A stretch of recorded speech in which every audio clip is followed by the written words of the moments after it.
Nos vamos hasta el Congreso de los Diputados. Desde primera hora está teniendo lugar en ese Congreso de los Diputados la moción de censura presentada por Vox. Comenzó hablando Santiago Abascal, líder de la formación, al que respondió el presidente del Gobierno, Pedro Sánchez. Y ya está con su discurso el candidato alternativo Ramón Tamames. Silvia Mascareño, ¿qué tal? Buenos días. ¿Quién queda por participar y a qué hora lo harán? Pues como decías, estamos escuchando ahora el que sin duda es el discurso más esperado de esta jornada, el del candidato Ramón Tamames, propuesto por Vox para intentar, por segunda vez esta legislatura, desalojar a Sánchez de la Moncloa. Entre otras cuestiones se ha referido a la separación de poderes, también a la necesidad de apostar por la unidad de España y también al caso mediador. Según Tamames, el gobierno trata de encubrir un caso de corrupción que ha ocurrido en sede parlamentaria. Previsiblemente después Sánchez suba de nuevo a la tribuna, donde ya estuvo a primera hora de la mañana. Ya ha calificado esta moción de censura el presidente como un espectáculo parlamentario y ha comparado a los de Santiago Abascal con el glutamato de la comida procesada frente a la dieta mediterránea. Y es que parece que esta moción de censura va de gastronomía, porque hoy Santiago Abascal ha comparado al presidente del gobierno con esos productos caducados que aguantan demasiado en la nevera. Una vez que termine el rifirrafe entre gobierno y grupo proponente, es decir, Vox, habrá un receso a mediodía y después por la tarde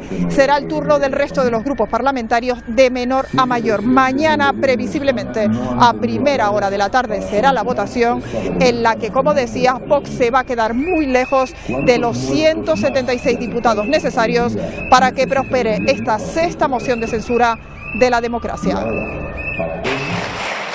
¿Hay motivos para esta moción de censura? Sobran los motivos para esta moción de censura y podríamos hablar aquí mucho más tiempo. Sus necrológicas ya huelen mientras sus muertos gozamos de buena salud. Borrón y cuenta nueva. Por eso les pedimos que hoy votemos juntos, señorías del Partido Popular, que retratemos al peor gobierno en décadas, que este gobierno debe marcharse cuanto antes y que hay que convocar a los españoles a las urnas inmediatamente para devolverles la voz. En las tribunas, como hemos visto hoy, bronca, insultos. En el Parlamento, 2 mociones de censura estériles. Y en todas partes, odio. Una propuesta sin contenido sustancial, con un discurso lleno de palabras saturadas, como hemos escuchado esta mañana, y de mensajes perjudiciales para la salud democrática de nuestro país. Vox es el glutamato de la derecha. Ni el dictador va a regresar a su mausoleo, ni la sociedad española va a renunciar a todo lo que ha logrado durante estos 3 años. Hay que cambiar, hay que apoyarse en otros partidos. Usted dijo que nunca lo haría con ellos. Dijo que le iba a costar el sueño asumirlo. Se ve que duerme usted bien, eso está bien, me alegro mucho. Los gobiernos anteriores y este han estado dominados por la sobrerepresentación electoral del separatismo. La única posibilidad es volver a la historia, conocer la historia mejor y dejar a los historiadores la historia.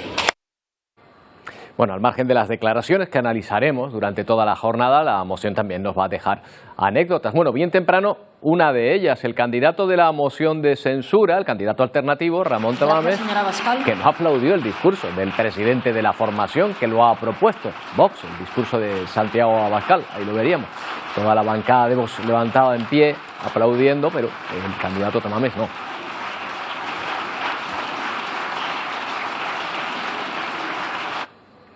Bueno, un gesto más que comentar, pero queremos hablar con un experto de lo que puede dar de sí y del sentido que puede tener políticamente y comunicativamente una moción como esta. Luis Arroyo es consultor de comunicación, es presidente de Asesores de Comunicación Pública, experto en comunicación política, ha sido asesor en comunicación del Gobierno de España durante varios periodos y nos acompaña esta mañana. ¿Qué tal, Luis? Un placer tenerla aquí. Igualmente, encantado de saludarles. Bueno, sabemos que esta moción no va a servir para cambiar de gobierno. ¿Qué utilidad puede tener entonces para quien la presenta? Tiene la utilidad de que estemos hablando de ella justo en este momento y que el país esté relativamente atento, pero desde luego de manera monográfica y casi única a lo que se hace dentro del Congreso, ¿no? Es decir, tiene la utilidad y siempre lo ha tenido en las 6 con esta mociones de censura que ha habido. Ese ha sido el objetivo fundamental en casi todas ellas, digamos, poner la atención en el partido que la plantea. En este caso, quien la ha planteado es Vox, utilizando la figura de Ramón Tamames, pero el objetivo es que de pronto se hable de Vox, se escuche a Vox y el país entero esté atento a lo que Vox tiene que decir. Ese es el objetivo fundamental. Claro, pone la atención en algunas cosas, pero la distrae de otras. En ese sentido, llega en un buen momento para el Gobierno. No sé si estará usted de acuerdo en medio de los escándalos de Tito Berni, de la ley del sí es sí. ¿Esto es un disparo en el pie de Vox en ese sentido? Bueno, yo creo que objetivamente es un regalo para el Gobierno, en realidad. El Gobierno efectivamente puede ahora esgrimir cuál es la situación del país según la observa el propio Ejecutivo. Hemos escuchado a un presidente Sánchez presentando una visión de país muy distinta de la visión negra y oscurecida que ha presentado Vox, y yo creo que efectivamente, no sé si es un tiro en el pie en el caso de Vox, pero desde luego sí es un regalo que se le hace al presidente del Gobierno y al Partido Socialista. Me parece evidente. De hecho, así lo ha declarado el propio PSOE, ¿no? Llega en un buen momento en el que se puede poner la atención en hacer un balance precipitado, digamos, o adelantado de la situación del país, y el presidente puede salir y esgrimirla, ¿no? Yo creo que efectivamente es un regalo para el PSOE. ¿Ya se puede decir si ha sido una buena idea presentar un candidato alternativo y que no sea el propio presidente de Vox quien se presente como tal? A ver, yo creo que no ha sido una buena idea, sobre todo porque Ramón Tamames ha constatado durante estas últimas semanas que va por libre, que hace lo que le da la gana. Se ha filtrado el texto que está leyendo en estos momentos, casi literalmente. Ni siquiera ha aplaudido la intervención de quien le ha propuesto como candidato.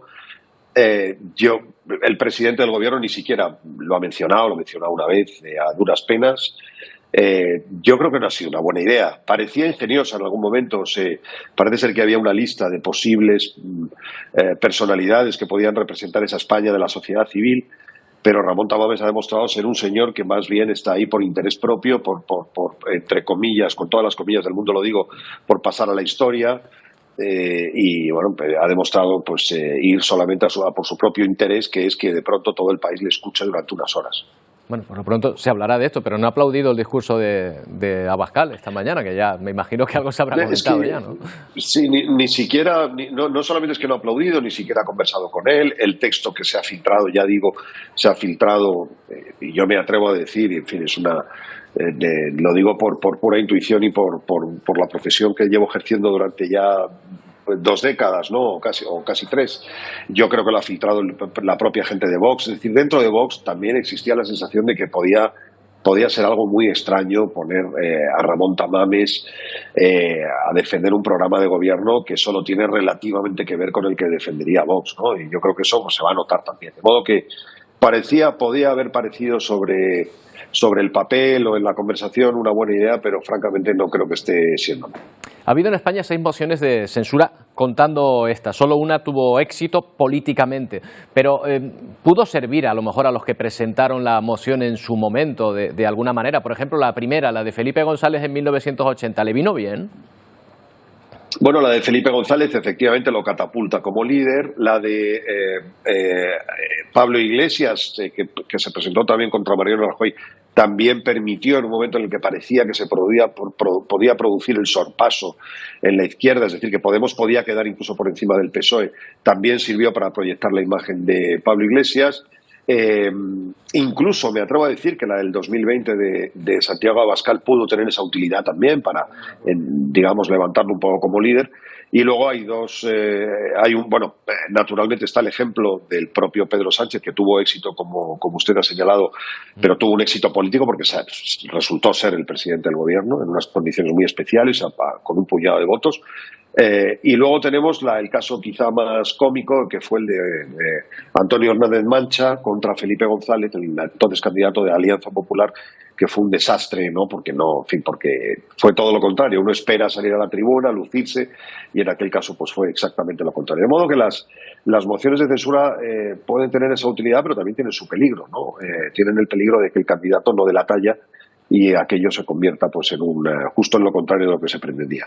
Por último, Luis, ¿cree que esta moción de censura va a servir para marcar el relato de aquí a las elecciones que se prevén para final de año? ¿O cree que no, que en cuanto se termine la moción se diluirá el efecto?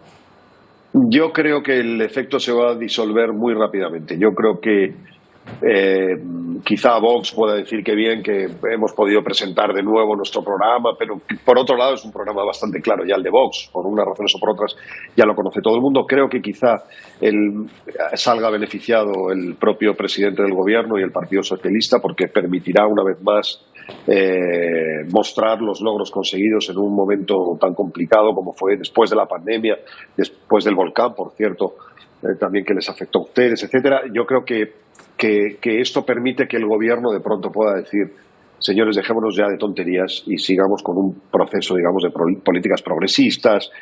Yo creo que el beneficiado va a ser el Partido Socialista y el propio gobierno, y quizá sobreviva, a pesar de la abstención, el Partido Popular. Pero yo creo que también el Partido Popular se encuentra un poco incómodo, porque no puede decir ni que sí ni que no, tiene que abstenerse, Feijóo no está presente. Es una situación un poco incómoda, yo creo, para el Partido Popular.